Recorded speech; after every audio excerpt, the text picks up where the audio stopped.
దేవుడు వారికి అనుగ్రహిస్తారు. మరి వారి సమయాన్ని అప్పగిద్దాం.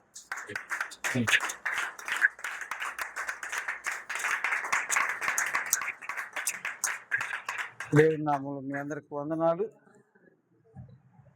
చిన్న ప్రార్థన చేసుకున్నాం. పరిశుద్ధుడైన మా దేవ, పరలోకపు తండ్రి, సమయోచిత మాటలు వారికి అర్థవంతంగా బోధించుటకు పాత్రగా వాడుకొని ఆదరించమని మరణాన్ని గెలిచి లేచిన క్రీస్తుని బట్టి ప్రార్థిస్తున్నాను తండ్రి. ఆమేన్.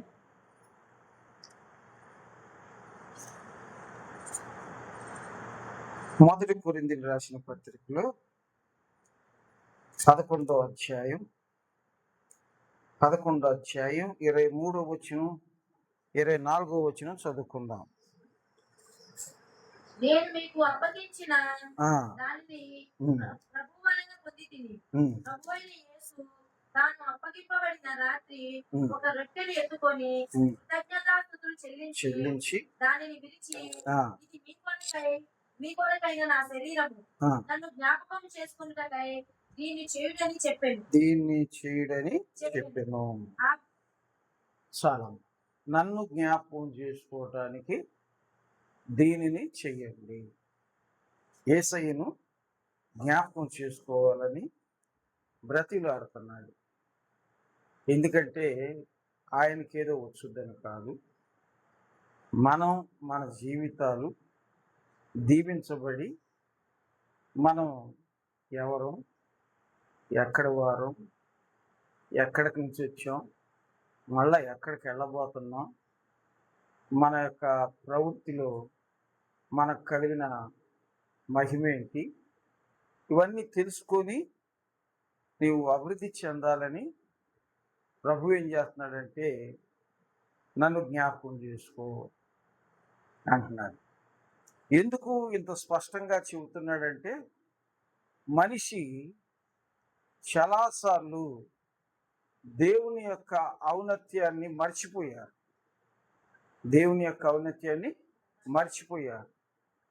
మనిషికి ఒక క్వాలిటీలుగా మర్చిపోయారు. కొంతమంది ఇండ్లు కట్టించుకొని వారు దేవుని మర్చిరి, హోషేయ గ్రంథంలో ఉంటుంది. మరికొంతమంది మేత దొరకగా వారు దేవుణ్ణి మర్చారని చెప్పని రాయబడి ఉంది. ఇలాగా దేవుని యొక్క కృపని మర్చిపోయి తమకు తామే గొప్ప అనుకునే వాళ్ళు మరికొందరు ఉన్నారని చెప్పి దేవుడు మాట్లాడుతున్నాడు. నడిపించేది ఎవరంట? దేవుడే.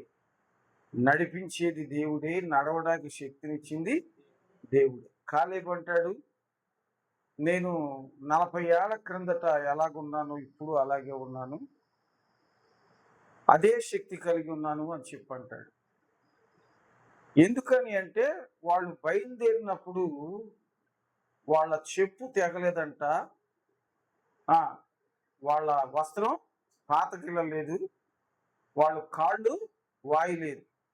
కారణం 40 సంవత్సరాల సుదీర్ఘ స్థితి లేదు అని చెప్పి స్పష్టంగా చెబుతున్నాడు కాలేదు. ఈరోజు మనం ఒకటి గమనించాలి. ఎందుకు స్పష్టంగా జ్ఞాపకం చెప్పి అంటున్నాడంటే వాళ్ళు అలా చేశారు, కొంతమంది మర్చిపోయారు, నువ్వు మరవద్దు. కొంతమంది మర్చిపోయారు, నువ్వు మరవద్దు. నువ్వు మర్చిపోకుండా జాగ్రత్తగా ఉంటావని నన్ను జ్ఞాపకం చేసుకో. ఏంటి యేసయ్యను జ్ఞాపకం చేసుకోవడం అని చెప్పంటే, మొట్టమొదటిగా ఎన్నిక లేని మనం ఉపకారం చేత, ఆయన కృపచేత రక్షణ పొందిన ఆ కరుణా కటాక్ష సంపన్నుడు ఉచితమైన రక్షణ ఇచ్చాడు మనకి. మొదటిగా రక్షణ ఇచ్చాడు. రెండవది రక్షణలో ఉన్నటువంటి ఆ దీవెన, రక్షణలో ఉన్నటువంటి ఆశీర్వాదం కూడా చెప్పేశాడు దేవుడు మనకి. చెప్పి అవి నీకు దొరకాలంటే నేను ఎప్పుడు నీ గుర్తులో ఉంటాను. అవి నీకు దొరకాలంటే నేను ఎప్పుడు నీ గుర్తులో ఉండాలి. నేను అనే మాట నీ నోటు గుండా రాకూడదు. దేవుడు కలగజేసినాడు కలుగుద్ది. దేవుడు కలగజేస్తే ఈ క్షణమే రావచ్చు. మీరు 10 రోజులకు వచ్చుద్ది అన్నది ఈ నిమిషంలో రావచ్చు. దాన్ని మనం చెప్పలేం. ఎందుకంటే ఆయన కాలాలు సమయాలు మార్చగలవాడు, నమ్మదగిన వాడు, అంత గొప్ప దేవుడు మన దేవుడు. కనుక ఈరోజు మనం ప్రియ దేవుని పిల్లలారా, వాళ్ళు మర్చిపోయారు. వాళ్ళు దేవుడు చేసిన ఎన్నో మేళ్ళు మర్చిపోయారు. చూద్దాం, 106వ కీర్తన 106వ కీర్తన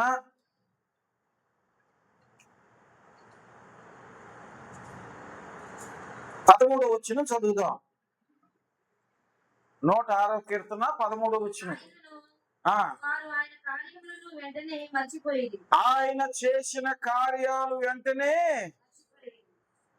ఐగుప్తును నుంచి బయలుదేరదీసి ఎర్ర సముద్రం పాయలు చేసి మారా నీళ్లను మధురంగా చేసి ఆ మన్నాను కురిపించి చుట్టూ కాపుదలగా ఉండి ఎన్నో అద్భుతాలు చేస్తే మనుషులు ఏం చేశారు? మర్చిపోయారు. దేవుడు అంటే లెక్కలు మర్చిపోయి దేవుని మీద సనుగుడు గొనుగుడు మొదలుపెట్టారు. దేవుణ్ణి శోధించడం ప్రారంభించారు. ఆ 14 వచనంలో ఉంటుంది. ఏమండి? ఆయన్ని శోధించడం ప్రారంభించారట ప్రియ దేవుని పిల్లలారా. అందుకనే దేవుడు చెబుతున్నాడు, మర్చిపో మాకు దేవుడు చేసిన కార్యాలు.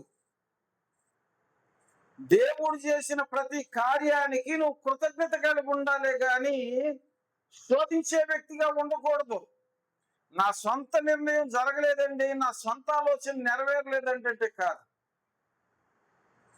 దేవుని దగ్గర అడిగేటప్పుడు ఏం అడగాలంటయ్యా, ముందున్న కాలం నాకు తెలియదు, రేపేం జరుగుద్దో తెలియదు, నాకు తెలిసి నీకే అన్నీ తెలుసు, భూత వర్తమాన భవిష్యత్ కాలం ఉన్న దేవుడు కాబట్టి కీడు కలిగిందేదో దాన్ని తీసివేయి ప్రభు అన్నప్పుడు అందులో మెయిన్ పాయింట్, నీకేదైతే ఆశ కలుగున్నావో అదే నష్టమేమో. నేను అనుకున్నాను, మొక్కుబడి కూడా చేశాను, జరగలేదు. కీడు కలిగేదాన్ని తీసివేయమని చెప్పి, లేదా నువ్వు అడక్కపోయినా సరే నీ మేలు కోరి ఆ కీడు కలిగేదాన్ని తీసివేసి మేలుకరమైన మార్గంలో నిన్ను నడిపిస్తున్నప్పుడు నువ్వు ఆయనకి కృతజ్ఞత కలిగి ఉండాలి. కానీ ఎలా ఉండకూడదు? శోధనగా ఉండకూడదు. ప్రియ దేవుని పిల్లలారా, ఆయన అంటాడు, నన్ను జ్ఞాపకం చేసుకో, నన్ను జ్ఞాపకం చేసుకో, నన్ను జ్ఞాపకం చేసుకొని నన్ను ఎల్లప్పుడూ స్తుతిస్తూ నా ద్వారా నువ్వు నడిపించవు, నా ద్వారా నువ్వు నడిపించవు, నా ద్వారా నువ్వు జీవించాలి, నా ద్వారా నువ్వు నడిపించబడాలి, నా ద్వారా నువ్వు ఫలించాలి. ఇవన్నీ దేవుని మాటలే. ఎవడు నా యందు నిలిచి ఉండును, నేను ఎవని యందు నిలిచిన వాడు బహుగా ఫలించును, నాకు వేరుగా ఉండి మీరేమి చెయ్యలేదు. కాబట్టి మనం యేసయ్యను ఏం చేయాలి? మనతో ఉంచుకొని యేసయ్య చెప్పినట్టు నడవాలి. యేసయ్య చెప్పినట్టు నడవాలండి. నడిస్తే మీరు ఇలా ఉండరు, మన సంఘం ఇలా ఉండదు, గొప్పగా ఉంటుంది. ఎట్లుంటుంది? గొప్పగా ఉంటుంది. లోకంలో ఉన్నాయి గొప్పవి కావు, వాటి వల్ల మీకు ఇబ్బంది కలిగిందని మీరు అనుకుంటున్నారు. కానీ కాదు కాదు, లోకంలో ఉన్నవానికంటే మీలో ఉన్నవాడు గొప్పవాడు. గొప్పవాడు నీతో ఉంటే లోకంలో ఉన్నవాడు ఏం చేస్తాడు? నిన్ను జయించాడుగా ప్రభు. మరణ బలం గలవాని జయించి సమాధిని గెలిచి మృతిని లేచిన వారిలో ఆది సంభూతుడై ఆయన రక్తం ద్వారా మనకున్న శాపాలు తీసివేసి మనల్ని ఆయన కృప ద్వారా స్థిరపరిస్తే నువ్వు ఇంకా అలాగే ఉన్నావంటే అర్థం ఏంటంటే, నేను నేను నా బలం, నా జ్ఞానం, నా తెలివి అని చెప్పి అంటున్నావు. దేవుడు అంటాడు కదా, అలా చేయకూడదు అంటాడు. చూడండి, ద్వితీయోపదేశ కాండం 8వ అధ్యాయం 17వ వచనం. ద్వితీయోపదేశ కాండం 8వ అధ్యాయం 17వ వచనం.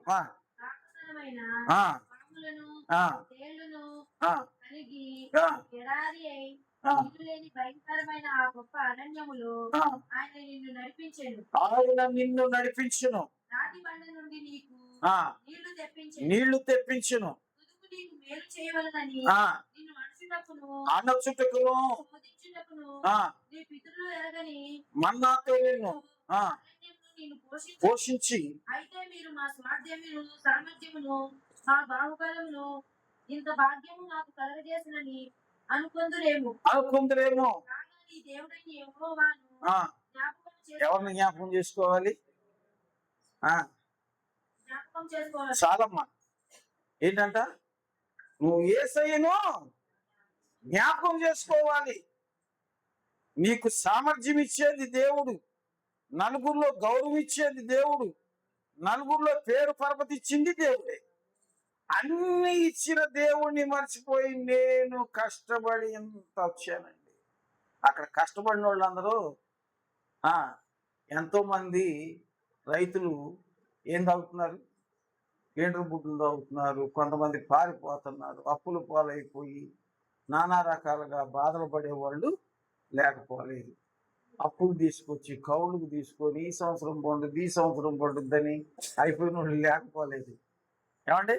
నిన్ను ఇంకా కనికర సంపన్నుడై తన కృప ద్వారా పోషించి ఆదరించి బలపరుస్తున్న నీ జీవితంలో దేవుణ్ణి మర్చిపోయి నేను శ్రమించా అంటే మంచిది కాదు. శ్రమించావు, ఆ ఓపిక ఎవరు ఇచ్చారు? దేవుడు.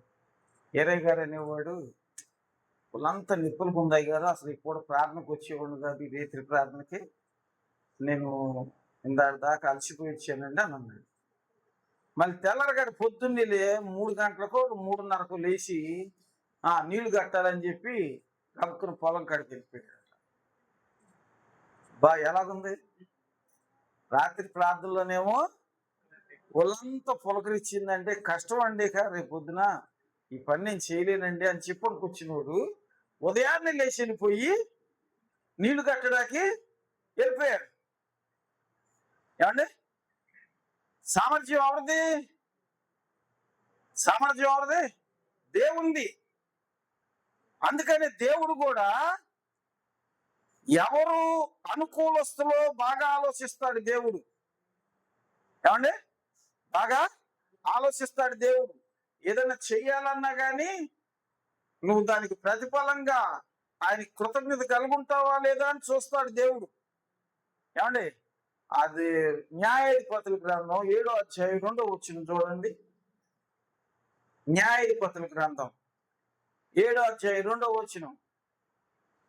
న్యాయాధిపతులు అంటే ద్వితీయోపదేశకాండం పక్కన ఉంటుంది. న్యాయాధిపతులు అంటే ద్వితీయోపదేశకాండం యెహోషువ, దాని పక్క న్యాయాధిపతులు ఉంటది. 7వ అధ్యాయం 2వ వచనం చదవండి.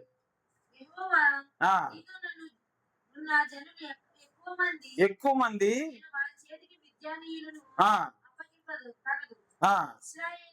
ఇశ్రాయేలీలు మా బాహుబలం మాకు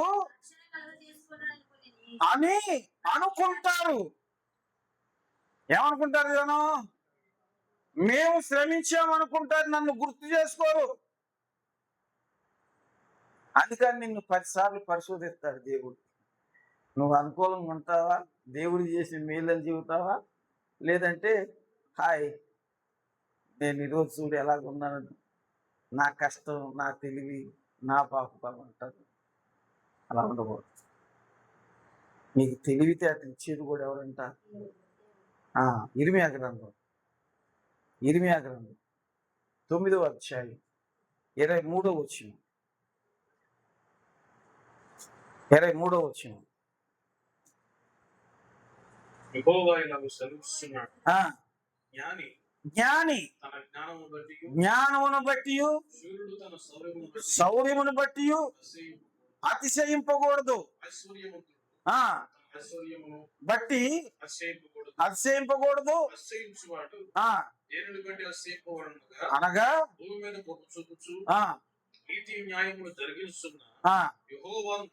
యెహోవాను నేనే అని గ్రహించి నువ్వు దేవుణ్ణి తెలుసుకోవడాన్ని బట్టి అతిశయించాలి. అంతేగాని నీ తెలివితేటలను బట్టి, నీ శూరత్వాన్ని బట్టి, నీ ధనాన్ని బట్టి, ఒకవేళ నీకున్న జనాన్ని బట్టి మురిసిపోవనుకో నిన్ను కాపాడే నాదుడే ఉండడం. మీరు ఇలాగే ఉంటారు, మేము ఇలాగే ఉంటాం. ఏమండి, మాకు ఒకళ్ళు కోడిని ఇచ్చారు. ఇప్పుడు ఆ కోడి ఇల్లు వదిలిపెట్టదు. నేను పొద్దున్నే 9ంటికి ప్రార్థనకి వెళ్తే 11ంటికి బయటకు వస్తాను. ఇలాగా నేను కాస్త అన్నిటి కోసం ప్రార్థన చేసుకుని బయటకు వస్తుంటాను. అది కూడా అక్కడ అలాగ కూర్చొని కళ్ళు మూసుకుంటాను. నేను అనుకుంటాను, నాకు పోటీగా నన్ను ప్రార్థన చేస్తున్నావు అంటే అనుకుంటా. గుడ్డు పెట్టదు. ఏం పెట్టదు? వచ్చి కొత్తలో ఒక్కసారి పెట్టింది 7 గుడ్లు. ఏమంటే గుడ్డు పెట్టదు, అలాగ ఉంటా ఉంటుంది, చూస్తూ ఉంటుంది. ఇప్పుడు అది పెరుగుద్దా? అది గుడ్లు పెట్టదు, పొదగేయలేము, పిల్లలు పెట్టదు. పిల్లలు పెట్టకపోతే ఇక అది సలగం పెరుగుద్దా? పెరగదు. ఇప్పుడు ఏం చేయాలి దాన్ని? ఇక మన కోసుకోవడానికి తీసుకెళ్తామన్నారు. నేను అన్నాను, ప్రభువా ఇంతకాలం పెంచుకున్నాను, నేను ఈలేను, నా వల్ల కాదన్న. ఏంటి అట్ట కూర్చున్నాను, పొదుగుతుందన్నాడు. పొదిగేది మాకు వద్దులే అనుకుంటా పోయాడు. దేవుడు ఏమండి, మరి చేతులారా పెంచి నేనైతే తిన్ను, మాంసం తిన్ను, చేప తిన్ను, గుడ్డు తిన్ను. ఏమండి, పిల్లలు తిన్నా కానీ చేతులారా పెంచి కొయ్యాలంటే కోసుకోలేరు. కాబట్టి దానివల్ల ఫలితం ఏంటి? ఇప్పుడున్న సంఘం అలాగుంది. అవునా కాదా? ఒక పని చేయండి, మీకు చూపెడతా. జకర్యా 8వ అధ్యాయం 23 వచ్చినంత వరకు మీరు చదివిన వచ్చినవి. జకర్యా 8వ అధ్యాయం 23 వచ్చిన. బైబిల్ నడదీయాలంటే అమ్మా, ఇస్త్రీ చేసిన చీరలాగా తీయకూడదు, చెట్ట తీయాలంతే. అలాగ తీస్తేనే చదవగలుగుతావు. మళ్ళీ ఇంకోటి, ఇంటికాడ కూడా ఎడ చదవాలా? పైకి చదవాలి. అప్పుడు ఇక్కడ చదివేటప్పుడు నక్కిళ్ళు పడవు. ఏమండి, చదివేటప్పుడు కూడా ఎలాగ ఉండాలా? ఇంకోళ్ళు ఇంటాకి ఇన్సొంపుగా ఉండాలి. ఇప్పుడు నీ చేత చదివిస్తున్న కారణం ఏంటో తెలుసా? నేను అవతలకి వెళ్ళిపోయాక అందుట్లో ఉన్నది చెప్పాడో వాడు కల్పించుకొని చెప్పాడు అంటారు. అదే నువ్వు అందించావు అనుకో, అందులో ఉన్న వచ్చినవే చెప్పాడు అని చెప్పంటారు. సాక్ష్యమేనా? అందువల్ల మిమ్మల్ని చదివిస్తున్నా. కాబట్టి తీసేటప్పుడు ఎట్లాగంట, గబ్బ గబ్బ గబ్బ గబ్బ తీయాలా. నేనైతే మాత్రం ఈ జనము అన్నప్పుడు దానికి సంబంధించిన రిఫరెన్స్ దేవుడు నాకు అలా ఇచ్చేవు. ముందు తీయడం నేనే తీసేవాడు, చదవడం నేనే చదివాడు.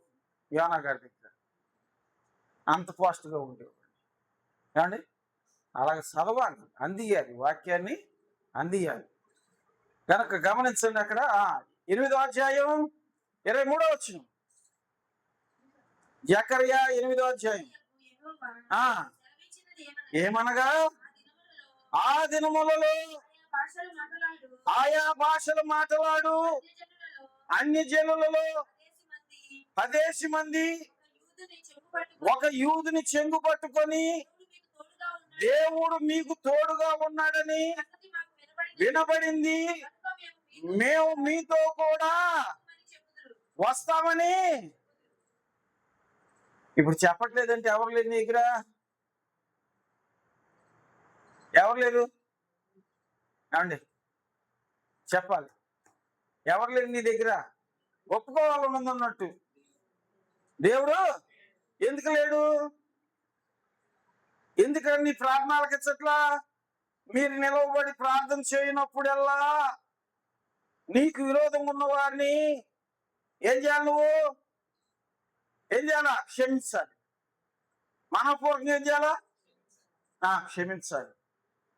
నువ్వు వత్త పలానోడు విరోధం నీకేమన్నా తెలుసా? పోతా విరోధం ఏమన్నా లాక్కెళ్తావా? మరి నీకెందుకు విరోధం? గోంగూర. మనకు పరలోకం కావాలా, విరోధం కావాలా? నువ్వు సాధిస్తావు, దేవుడు సాధిస్తాడా? పగ తీర్చుడు నా పని. నువ్వేం చేయాలా? నీ విరోధి నీ ఇంటికి వచ్చినప్పుడు మంచినీళ్ళు అన్నం పెట్టన్నాడు, అవునా? మరి నేను విరోధం అంటావేంటి? ఏమండి?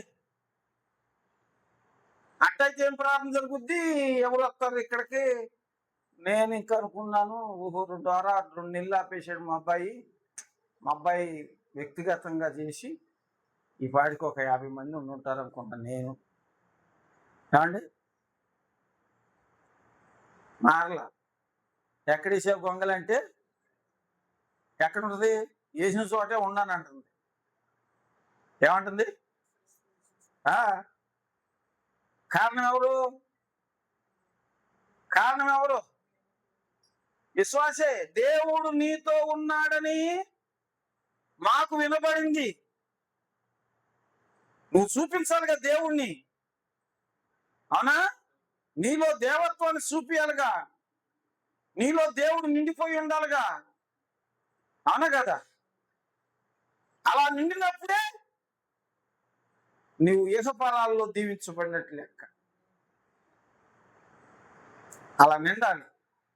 కాబట్టి మొట్టమొదటిగా మనం ఇప్పుడు చెప్పుకున్న సబ్జెక్టులో దేవుని నువ్వు మర్చిపోకుండా, ఏ పనిలోనైనా దేవుడు నాకు తోడై ఉన్నాడు కాబట్టి నేను ఇలా ఉన్నాను, దేవా నీకు స్తుతి కలుగును గాక అని నీ నోటితో ఒప్పుకోవాలి. యేసయ్యా నీకు స్తోత్రం నాయన, కృతజ్ఞతలు తండ్రి, నన్ను ఈ రోజు ఈ పని ముగించుకొని నీ సన్నిధికి రావడానికి నన్ను అనుకూలింపజేసినందుకు నీకు ఎంతైనా స్తోత్రాలు నాయన అని చెప్పగలిగే మనసు నీ దగ్గర ఉండాలండి. అది కోరుతున్నాడు దేవుడు. మర్చిపోవద్దు అంటున్నాడు. నేను చేసిన మేలు మర్చిపోవద్దు అంటున్నాడు. పెదాల మీద నీవు చేసిన ఉపకారములకు నేనేం చెల్లించను కాదు, హృదయంలోంచి రావాలి. ఏమనిచ్చి? హృదయంలోంచి రావాలి. హృదయంలోంచి వస్తే నిన్ను అంగీకరిస్తాడు. రెండోది, ప్రియ దేవుని పిల్లలారా, దేవుని జ్ఞాపకం చేసుకోమని చెప్పి దేవుడు ఒక మాట అన్నాడు. దేవుని జ్ఞాపకంలో ఎవరుంటే దేవుడు జ్ఞాపకంలో ఉన్నట్టంటే సంఖ్యాకాండం 15:39.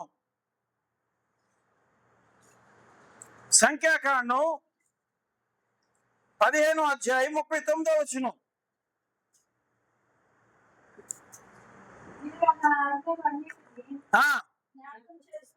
మీరు నా ఆజ్ఞలన్నిటినీ జ్ఞాపకం చేసుకొని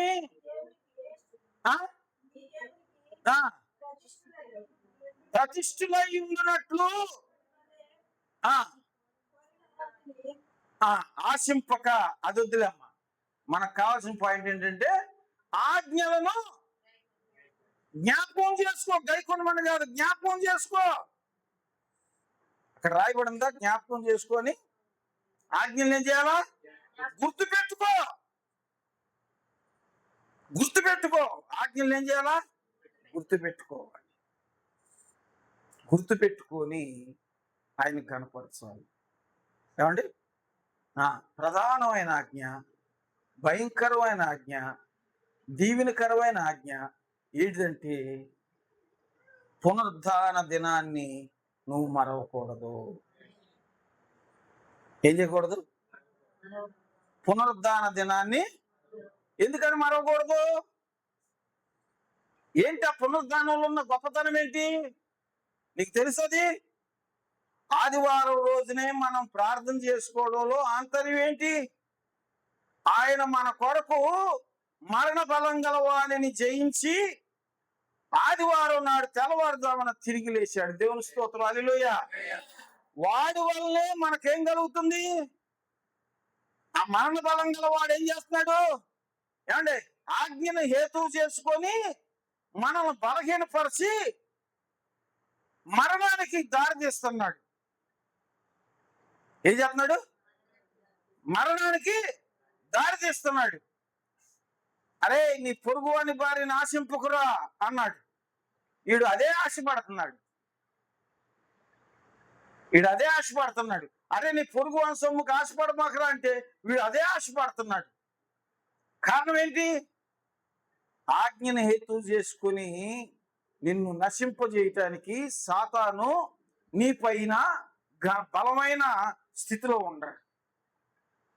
అయితే యేసయ్య ఆయన కృపలో ఆ ధర్మశాస్త్రాన్ని నెరవేర్చి దానిపై జయం పొందాడు దేవుడు. మరణ బలము గలవానిని జయించి పునరుద్ధానుడై తిరిగి లేచాడు. ఈ మరణ బలం గలవానిని జయించి అన్న పదంలో ఆయన చిందించిన రక్తమందు నీ శాపాలు, నీ దోషాలు, నీ పాపాలు అన్ని కడిగివేసి అబ్రహాము పొందిన ఆశీర్వచన ఆత్మ నువ్వు పొందినట్లుగా ఆయన నీ కోసం సిలువ వేయబడ్డాడు. కాబట్టి ఆయన తిరిగి లేచాడు కాబట్టి దాని అర్థం ఏంటంటే ఇక మన మీద శత్రు భయం లేదు, మనకు శత్రు భయం లేదు. ఏమండి ఎప్పుడు నీ ప్రార్థన వినపడదుకా? నీ ప్రార్థన దేవుడికి ఎప్పుడు వినపడదు? రక్షింపనేరకుండాట్లు నా హస్తం కురుసు కాలేదు, విననేరకుండాట్లు నా చెవులు మందం కాలేదు. ఏంటంటే నీకు నాకు మధ్యలో నీ పాపం అడ్డం వచ్చింది. ఏంటి ఆ పాపం? పెద్ద పాపం ఏంటిది? చెప్పాలి. అదేదో పెట్టాడు కావచ్చు, చెప్పాలి అమ్మా. క్షమించలేకపోతుంది. ఇప్పుడే చెప్పాను కదా నీ ముందే. ఏం పాపం? క్షమించలేకపోవడం, ఒకరినొకరు ఓర్చుకోలేకపోవడం, సహించలేకపోవడం. ఏమండి, మీ ఎడల అపరాధం చేసిన వారిని మీరు మన్నించిన ఎడల మీ పాపాలు క్షమించబడు. ఏమండి, పరలోక ప్రార్థన ఉంటుంది కదా, ప్రార్థన వచ్చా? అందరు చేస్తారా? చివరాకనే ఏమంటాం? మా ఎడల అపరాధం చేసిన వారిని మేము మన్నించినట్లు మమ్మల్ని కూడా మన్నించు. నేను ఎంత బాగా మన్నిస్తే నాకు అంత బాగా క్షమాపణ వచ్చింది. నాకు ఎంత బాగా క్షమాపణ వస్తే అంత బాగా దేవుని సన్నిధిలో నా ప్రార్థన వినబడుతుంది. అవునా కదా?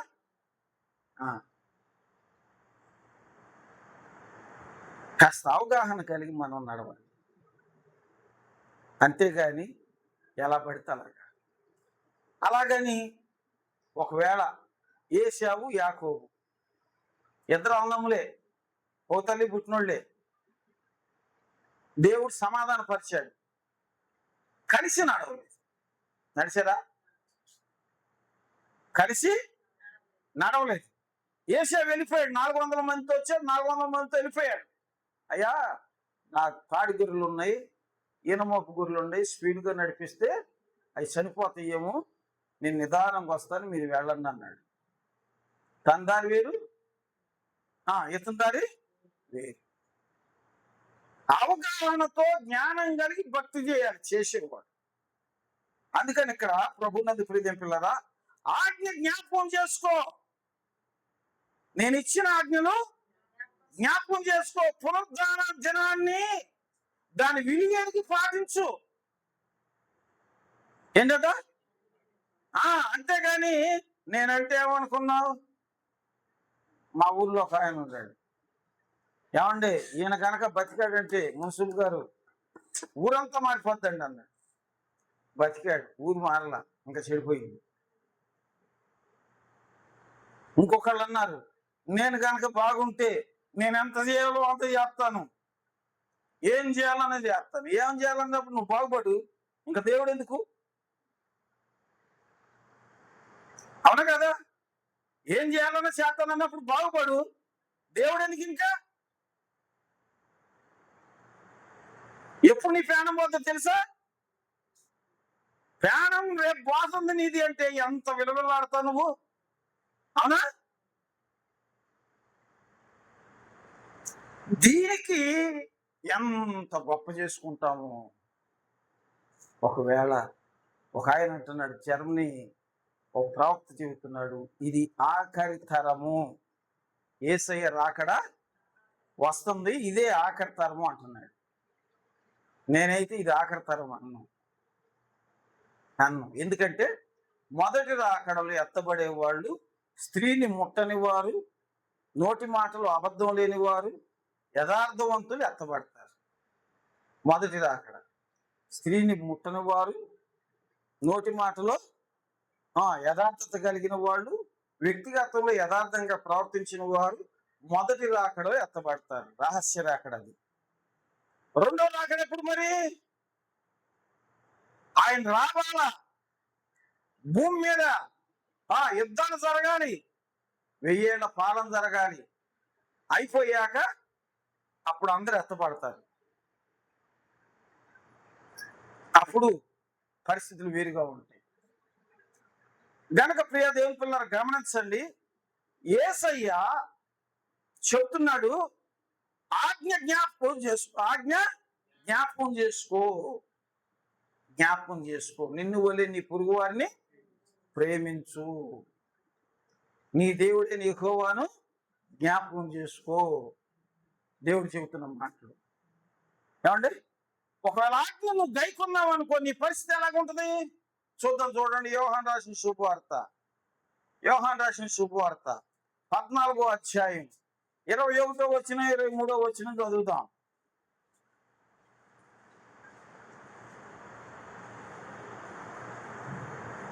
నా ఆజ్ఞలను అంగీకరించి వాటిని గైకొనువాడే నన్ను ప్రేమించువాడు నా తండ్రి వలన ప్రేమించబడును. ప్రేమించి ఏం చేస్తాడంట? నువ్వు ఆజ్ఞ పాటిస్తే చెప్పాలి. ఆజ్ఞ పాటిస్తే ఏం చేస్తాడు? నీకు కనపరుచుకుంటాడు. అదేనా అక్కడ చెప్పింది? నువ్వు కనుక ఆయన ఆజ్ఞ పాటిస్తే నీకు కనపరుచుకుంటాడు. యేసయ్య నీకు కనపరుచుకుంటాడు. ఆయన దొడ్డాక నుంచి వచ్చేవాడు కాదు, ద్వారం నుంచి వచ్చేవాడు, ప్రధాన ద్వారం నుంచి వస్తాడు ఆయన.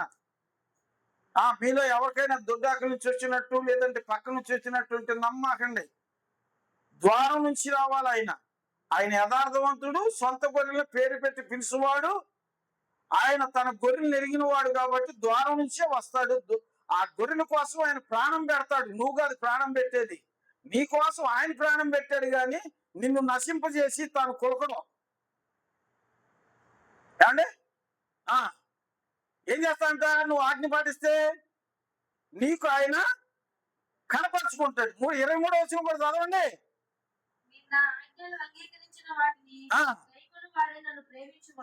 గైకొను వాడే నన్ను ప్రేమించువాడు. చదవండి.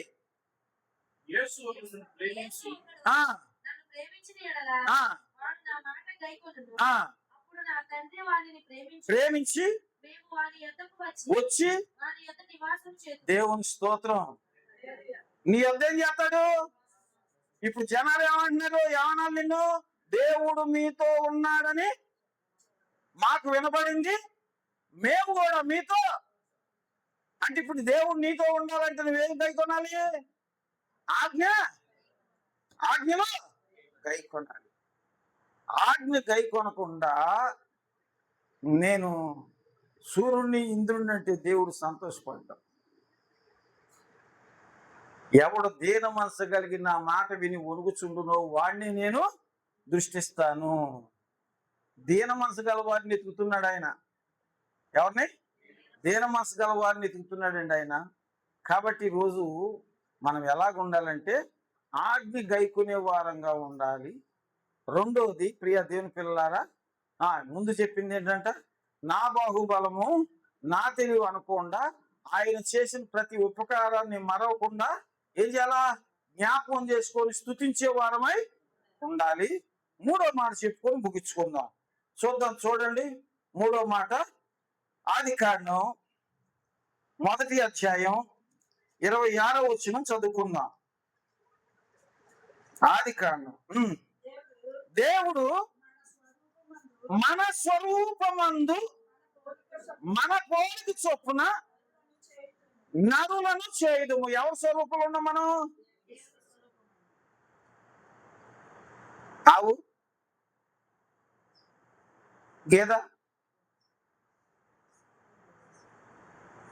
పాము, పంది, దేవుని పోలికలు ఉన్నాయా? దేవుని పోలికలో దేవుని స్వరూపమందు ఎవరున్నారు?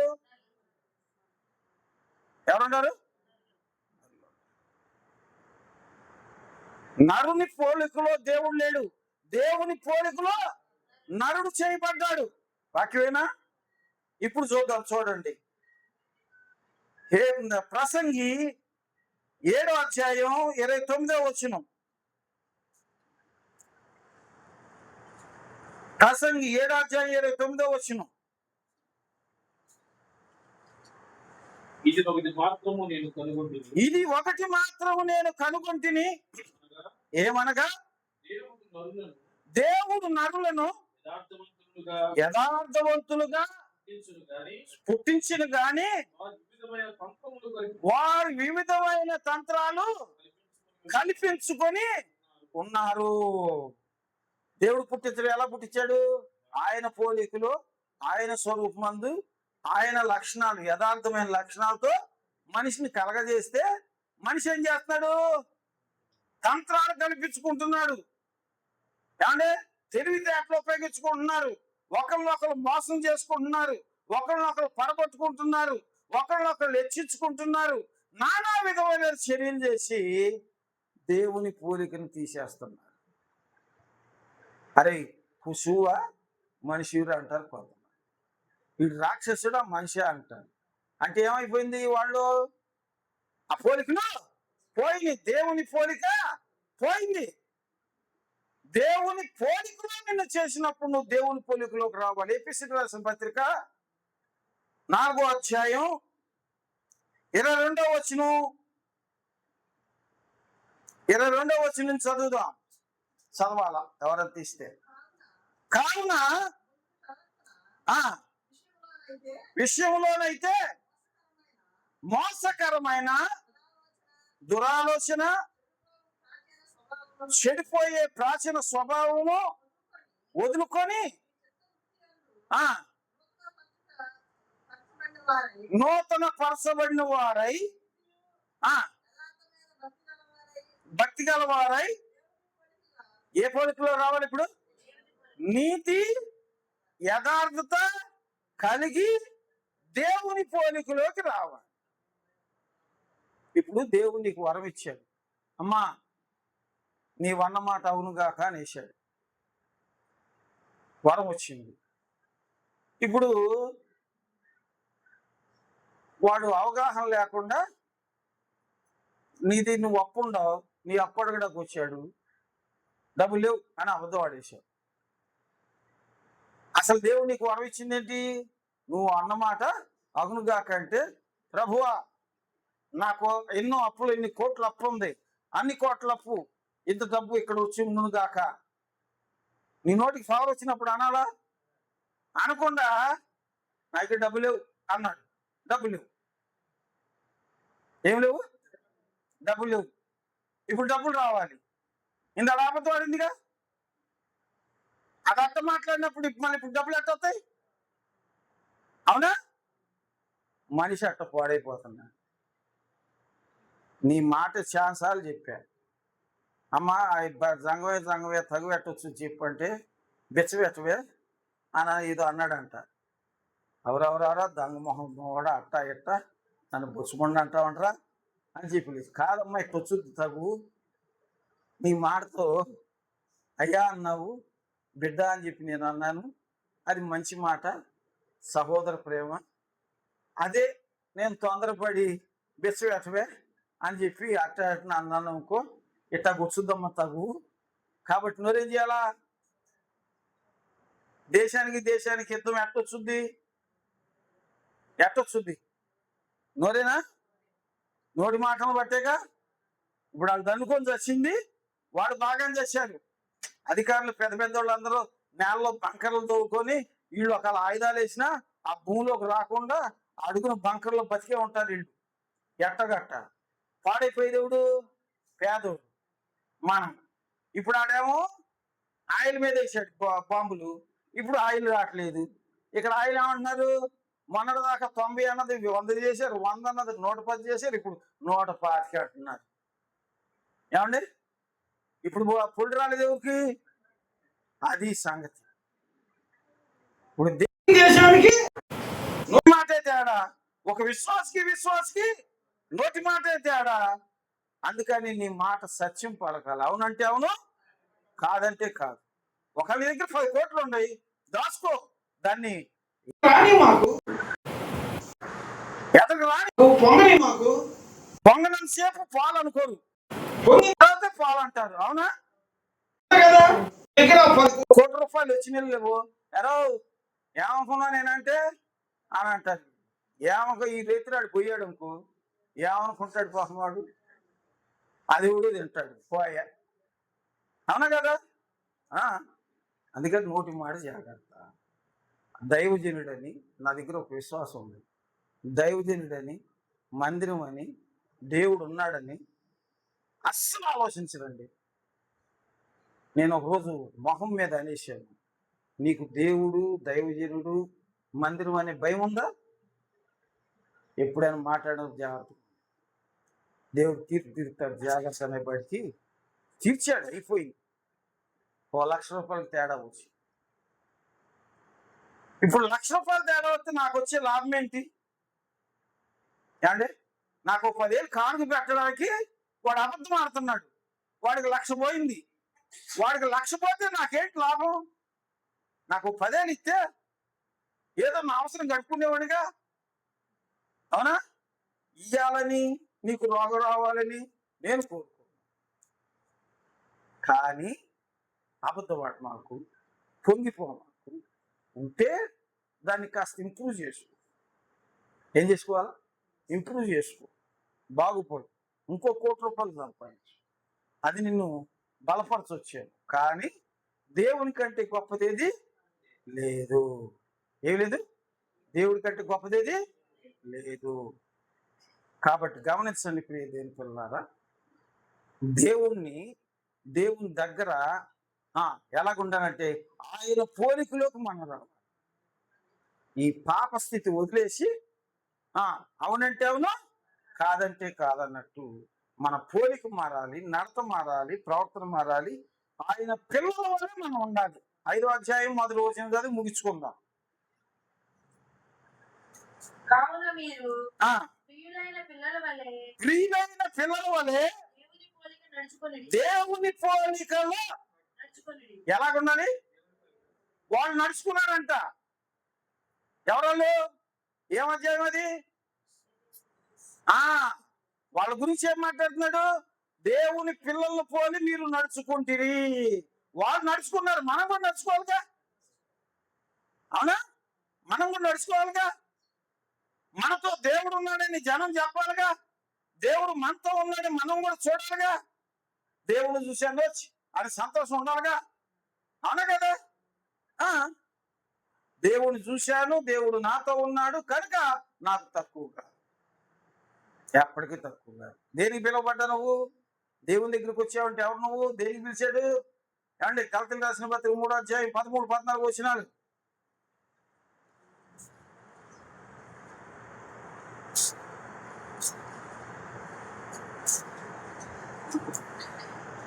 ఎంతసేప? కల్తీలు రాసిన పత్రిక 3వ అధ్యాయం 13, 14 వచనాలు తీయాలా గబగబా?